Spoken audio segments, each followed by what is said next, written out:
So we're going to continue talking about love, amen? Because love is more than one day. Yeah, love is who God is. In John chapter 4, verse 8, the Bible says, anyone who does not love does not know God, because God is love. So the knowledge of God is predicated, or is evidenced. Your knowledge of God is evidenced by the love that you show. Not by the amount of scripture you can quote. Not by how long you have been in church. Not even by the miracles that you perform. The knowledge of God is evidenced by the love that you show. Your title is not an indication of your knowledge of God. Your title is at best an indication of the esteem that men hold you in. It does not show us that you know God. That you quote the scripture does not show us that you know God. It shows us that you have a good memory. Amen? What shows us that you know God is the way that you deal with your brothers and sisters. Amen? So turn to your neighbor and say, do you know God? Then ask them, did you say hello to me this morning? Now, if they didn't say, okay, calm down. If they didn't say hello to you this morning, it's either A, they were shy, right? Or B, they don't know God. So I'm going to give everybody a chance to be godly. Turn to your neighbor. Turn to your neighbor. Even if your neighbor is your spouse, turn to your neighbor. Femi and Buki. Why can't you guys turn to each other? Did you fight on your way to church? Turn to each other. Turn to your neighbor. And tell your neighbor, neighbor? You have to say it like you come from the islands. Neighbor? I love you. Amen. Give yourself a round of applause. Hallelujah. The Bible says if you do not love, you don't know God. So knowing the Bible and knowing God are two different things. I said last week that my philosophy lecturer, who was a self-avowed witch, knew the Bible more than some people carrying the title of bishop. She walked around the campus like a lunatic. But she knew the Bible. Knowing the Bible does not equate to knowing God.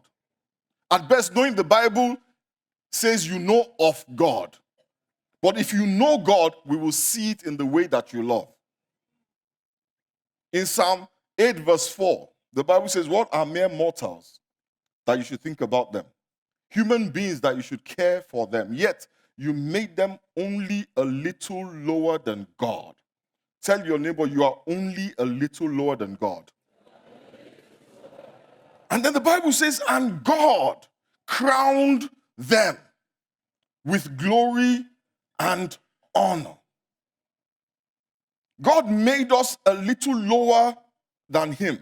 So if God is love and we are a little lower than him, then in expressions of love, the difference between us and God should be only a little.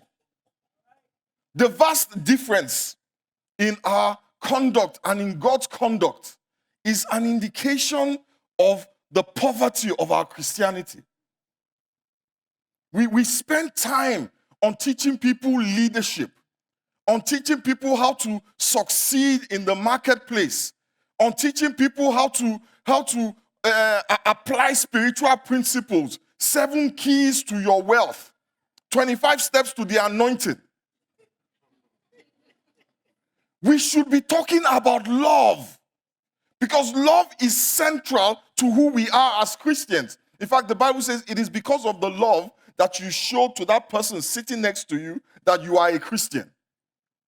It doesn't say because you can pray in tongues you're a Christian. It is because of the love you show to one another. In fact, the Bible says if you give your body to be burned, but you have no love, it is nothing. It says you can prophesy, but you have no love. You are a noisemaker in heaven. The Bible says you are like a clanging cymbal. Have you ever heard a clanging cymbal? It's irritating. It's annoying. It's discordant. there is no harmony. And that is what God compares people who are anointed but do not have love. Because that is the esteem with which God holds love. It is the character of God. It is the nature of God. That is who he is. Everything that we experience of God, everything that he is, flows out of that being love. Everything is driven by love. And he wants you and I to come to a place where love is the nature and character of each and every one of us. Where love is the lens by which we look at life. Where love is the determining factor in the choices that we make and how we conduct ourselves around each other. So that, like Jesus, we can not only be salt and light, they can say that indeed Jesus is the firstborn, but we are his siblings. We are his brothers and sisters.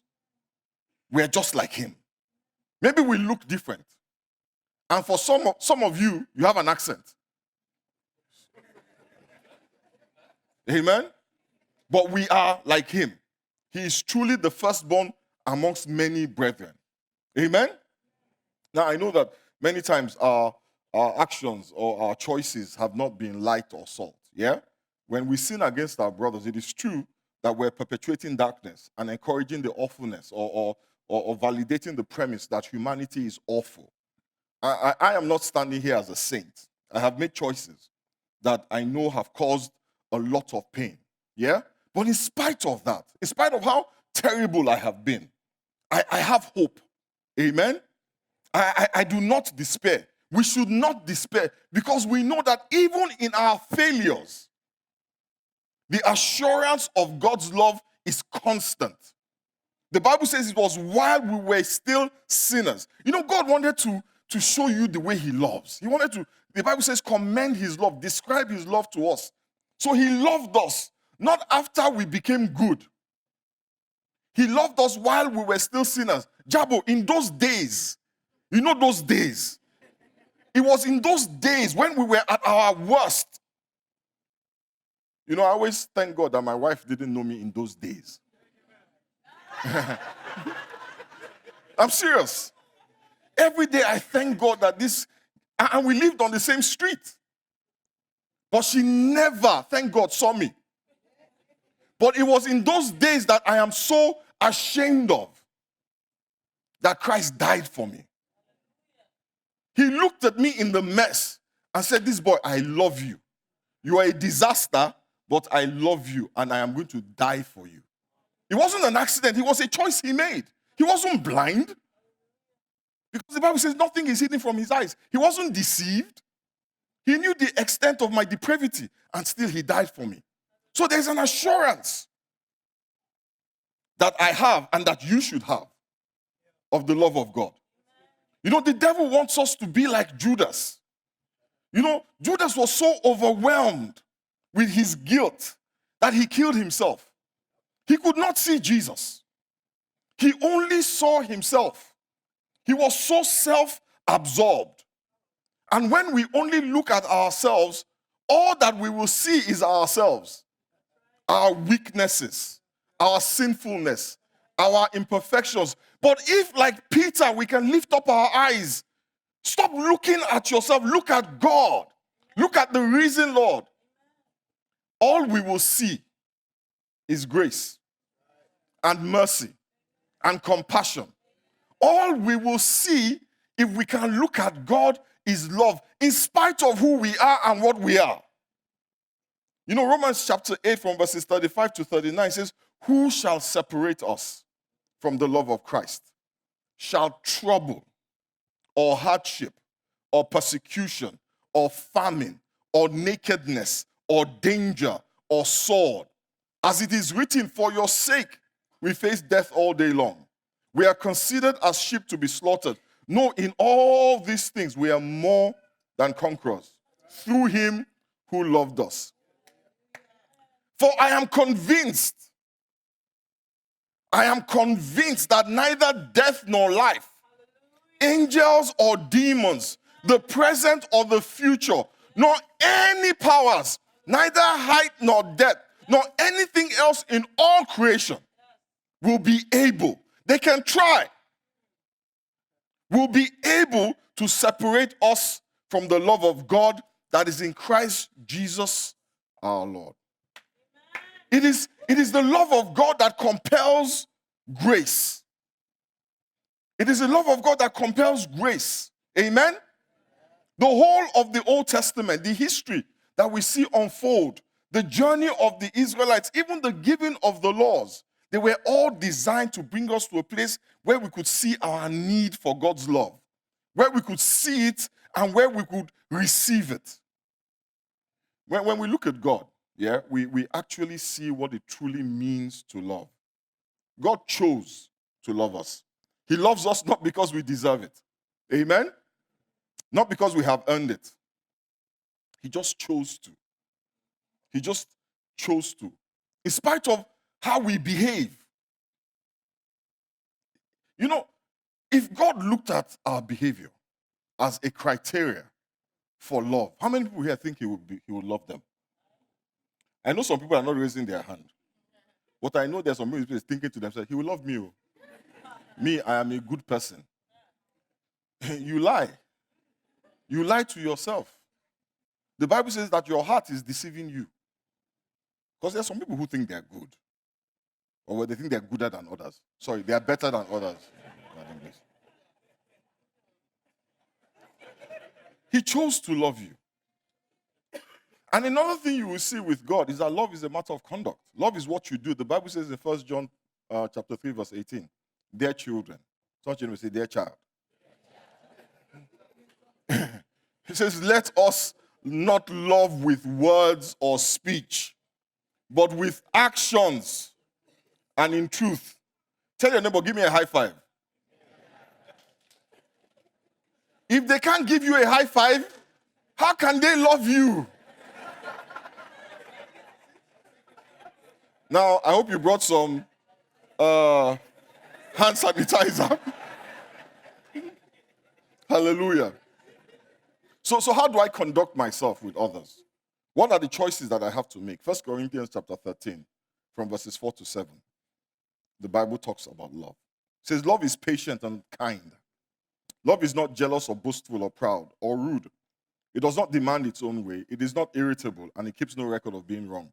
It does not rejoice about injustice, but rejoices whenever the truth wins out. Love never gives up, never loses faith, is always hopeful, and endures through every circumstance. So the first thing Paul does is that he tells us what love is. He says love is patient and love is kind. Then he tells us what love is not. Love is not jealous, does not boast, is not proud. You know, to be jealous of someone is to be unhappy about what they have or what they have achieved or who they are. And the Bible says the result of jealousy is evil. James chapter 3 says if you are bitterly jealous and there's selfish ambition in your heart, don't cover up the truth with boasting and lying. So when people are boasting to you, many times they're trying to cover up the jealousy in their heart. You know that, right? They're telling you all what they have, hoping that it will make you sad about what you don't have. And the only reason why they want to make you sad is because you have something they don't have. So if they can focus your attention on what you don't have, perhaps it will take the wind out of your sails. So they tell you about all the money they have, hoping that your not having money will bring you down. They tell you about all the PhDs and stuff they've accomplished, hoping that your lack of it would make you feel small. Because in their hearts, they feel small. They feel small, so they want to hurt you, bring you down. Hopefully, you can feel the way they feel. The Bible says jealousy and selfishness are not God's kind of wisdom. Such things are earthly, unspiritual, and demonic. You know why the devil got kicked out of heaven? He was jealous of God. The whole insurrection of the angels was the devil looked at God and like, man, all these people are worshiping you. Why? What about me? That's why the Bible says, out of jealousy, only evil comes. Paul said, love is not boastful. Love is not boastful. To boast is simply to draw attention to oneself, to brag about one's achievements or one's possessions, to talk with excessive pride. and self-satisfaction about the things that one has acquired or the position, And I know that we should recognize everything that we have, right? And everything that we are as the grace of God, right? How many people here feel they deserve what they got? You guys are really spiritual today. Okay, good. So everybody here in this moment, do not think that we deserve what we have. We believe it is the grace of God, right? How many people believe it's the grace of God? If you believe it's God, shout hallelujah. Hallelujah. Then why is it that separate from these moments when one pastor asks us this question, we walk around looking at people and saying, if only you worked harder, your life would not be such a mess. The implication of that is that you think your life is not a mess because you work hard. If only you had paid attention in school, you won't be flipping burgers. If only you behave a certain way, things will be better for you. But I tell you, there are people who work harder than you. There are people who have 5 jobs. They are working 24-hour shifts, barely sleeping, and they still can't make ends meet. They save every last penny, but they still can't make ends meet. We say, oh, Lord, I know it's just grace. But then we're like, you are lazy. That's why you are where you are. You just sleep all the time. We ascribe our success to our effort. But then we say it's all by grace. Which one is it exactly? If it is by grace, then my attitude to your circumstances will reflect that I am the recipient of grace. I will not, in looking at you, extol the virtue of my hard work. Hard work is good, but it is not the basis of success. It is not. The basis of success is the grace and mercy of God. Amen? My wife is a testimony to God's grace in my life. Amen? No, she really is a testimony to God's grace in my life. The kind of person that I was, I should have married a witch, a Jezebel. I'm serious, that is what I deserved. A Jezebel.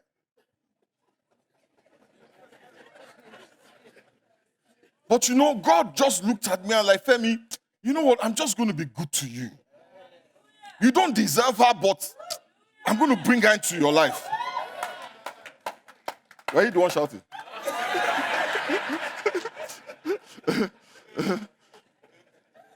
But you know what? When I'm in marriage counseling, I'm talking to Charles, I'm like, Charles, you want a good wife? You need to clean up your act. You need to get yourself together. Get a job, man. These are the things you have to do. But I just said, she's the grace of God. We do this all the time. We pay lip service to God's grace. Then we go around just after we have left church. And that guy is standing on the corner with his little cup. Say, drugs. This is what drugs do to you. Just be using drugs anyhow.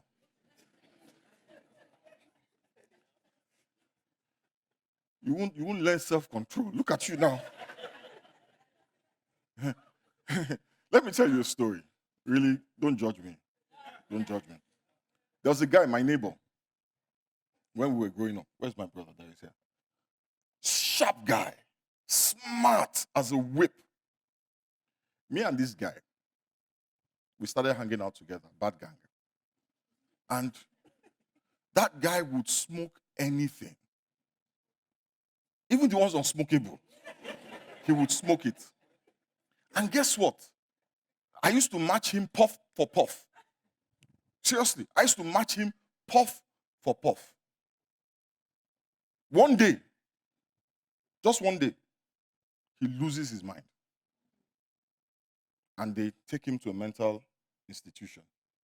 Now, in America, you go to a mental institution, they give you pills, they give you therapy, you come out looking nice and healthy, you've learned a few coping mechanisms. Your life is better. Where I come from, they put you in chains. And they give you medication that turns you into the Michelin man and kills your mind.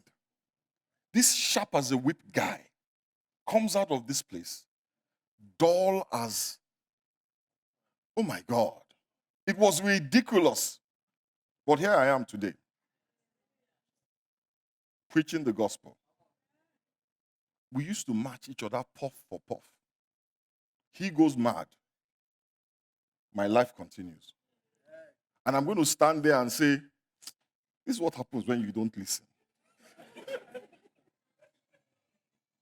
You know, I'm going to be all judgmental. But I don't boast.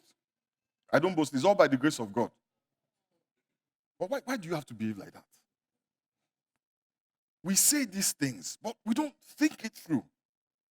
Some of us, if we had experienced the consequences of our choices, oh my God, your whole life would have collapsed around you. But somehow God is like, you know what? I'm going to let you skate. I'm just going to let you slide. I'm just going to let you slide. So when you see somebody going through a difficult time, just thank God for your life, first of all, and show them some grace. Be nice. Amen? You know, anyway, love is not proud. We know what it is to be proud. But this is where I'm going. I don't have a lot of time. Paul said love is not rude. You know, the dictionary defines rude as being deliberately or intentionally discourteous or impolite. The NIV version, I love the NIV version. The NIV version says love does not dishonor others. And that word dishonor actually captures the essence of rudeness. It says love does not take away honor from others. Love does not remove their honor. Yeah? And honor simply means esteem. It simply means respect. Now remember that the Bible says that when God made man, he made him a little lower than angels, than God, and crowned him with what? Glory and honor. So everybody that God made has a crown of glory and honor. But with our conduct towards them, we can remove that honor. We can disregard what God has given them. Every human being is deserving of respect and esteem. The fact that they breathe is enough to earn your respect. Are you breathing? I respect you. And I will treat you with respect. They don't have to earn it from you. God already crowned them with it. You know, because you know you have a lot of young people in this church. You know, so I do a lot of marriages. There's a wedding almost every month. One of the things that I always say at weddings, it is very unscriptural to say that your spouse must earn your respect. It's not in the Bible. Where in the Bible does it say, women, respect your husband if they earn it? Where in the Bible does it give you a list of criteria, boxes that have to be checked before the person is worthy of respect? There's none. So with each human being, we have this arbitrary list of what will give you my respect. Yeah? It just depends on what mood I'm in. Today, if you pay the rent, you earn my respect. Today, if you make dinner for me, you earn my respect. And in the absence of those things, I will treat you and speak to you with respect, with disrespect. What is the criteria? What is the God-given criteria? They were made. Anything else is unacceptable. It's unacceptable. We have to come to that point where, you know, we treat everybody the way God has asked us to treat them. And remember, God's love is not based on that they deserve it. It's based on the choice. So we choose. We choose. You know, my daughter used to, my first child, she's in college now. But in between high school and college, she got a job at one of the popular restaurants. And she was a hostess. Now, this is my daughter, right? Who does not have to pay rent. She just got a job so she can learn about life and get some extra money that I wasn't willing to give her.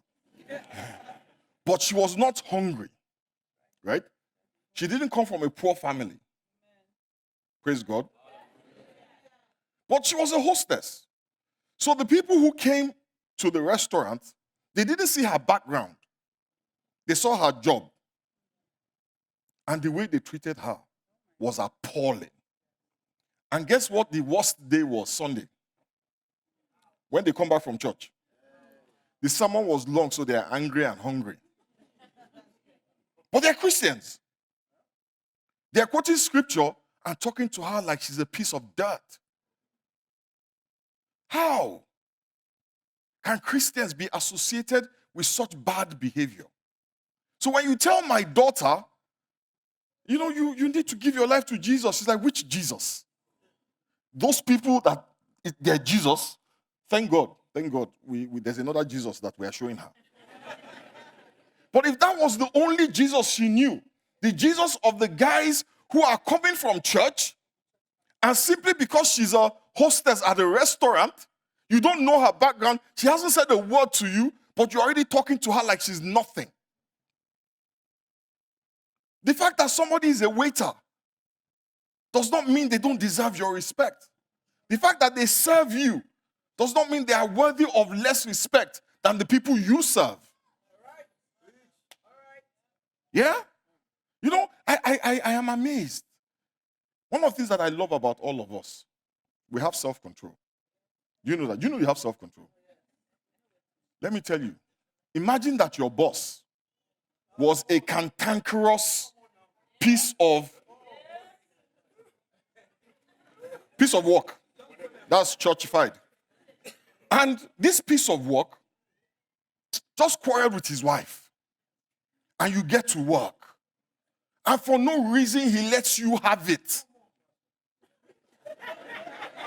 Somehow, you find willpower to take that your rudeness, you pack it, and you tie it up nicely, and you put it in your purse.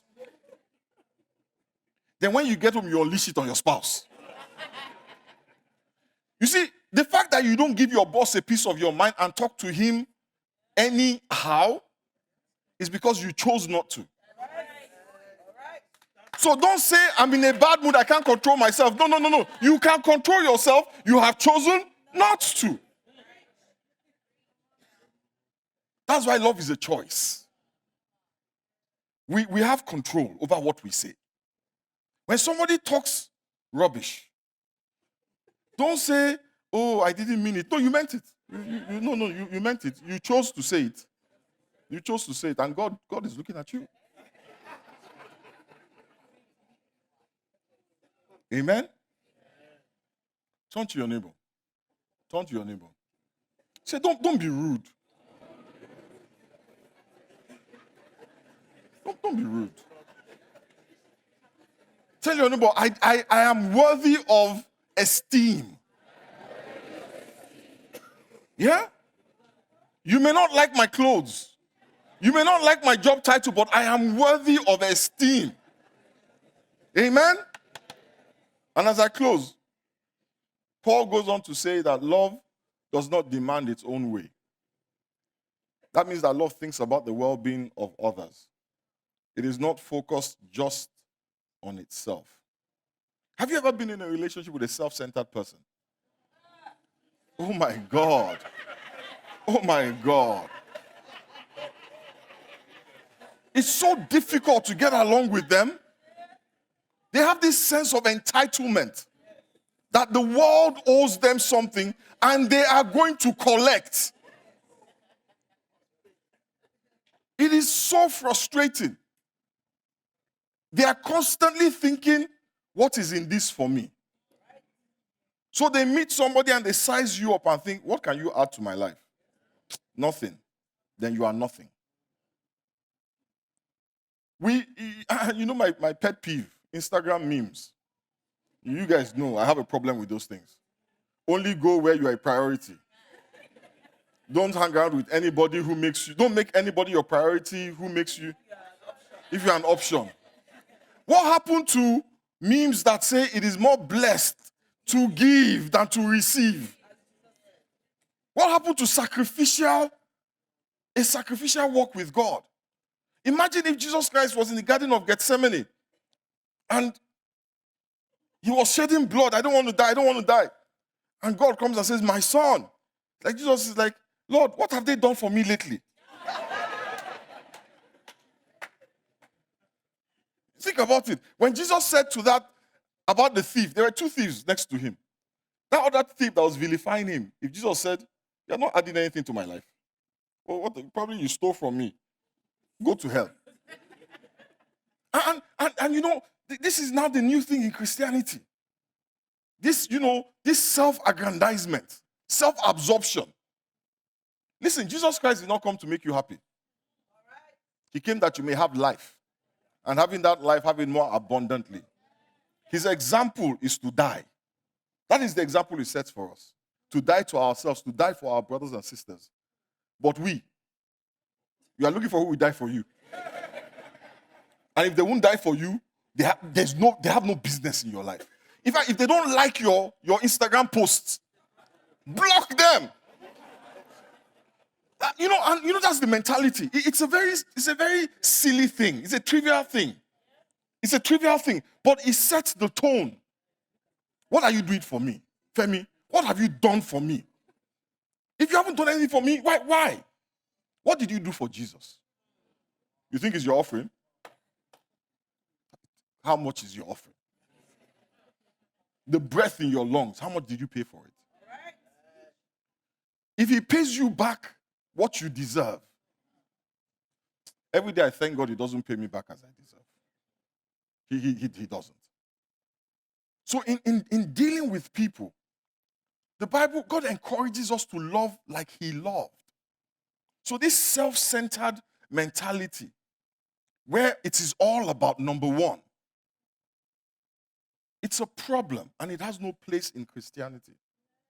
It has no, I tell folks, my wife and I, one of the things that has helped us, and please, we're not perfect, but let me just share this. There's this thing in our marriage. My priority is her happiness. That's my priority. I'm not worrying about myself. Her priority is my happiness. So I'm trying to make her happy. She's trying to make me happy. What happens? We're all happy. But the day I decide that my happiness is my priority, there's problem. Because some of the things that will make me happy, help somebody, Jesus, they can destroy her. That is why some of the things, and please, don't misunderstand me. I'm not perfect. But that's why some of the things that we do are so hurtful. Because we're thinking about me. Jesus encourages you to think about your brother. He says love is not self-absorbed. It is not selfish. It is not self-centered. Let us bow our heads and pray.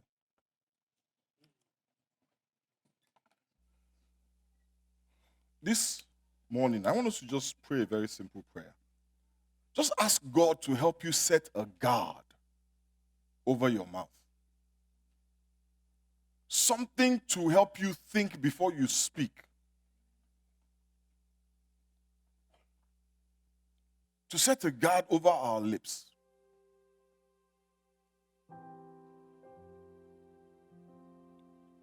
Let's just speak to the Lord this morning. Say, Father, help me to love in the same way that you love me. The love of God is a choice.